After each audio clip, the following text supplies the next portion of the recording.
আল্লাহ রাব্বুল আলামিন সুন্দর করে জানিয়ে দিচ্ছেন সূরাতুল আহজাব আয়াত নম্বর 21।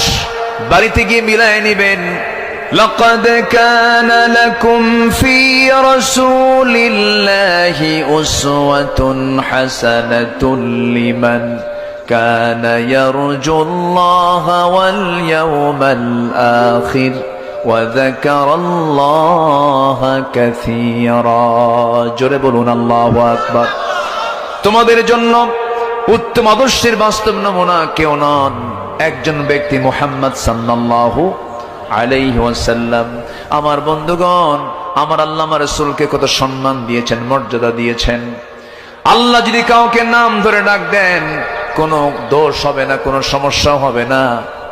পিতা যদি তার ছেলেকে ডাক দেন নাম ধরে কোনো সমস্যা নাই, কিন্তু ছেলে যদি বাপকে নাম ধরে ডাকে সমস্যা আছে না নাই বলেন? আদবের সমস্যা। কিন্তু এখানে তো আল্লাহ তার রাসূলকে নাম ধরে ডাক দিবেন, কোনো সমস্যা ছিল না।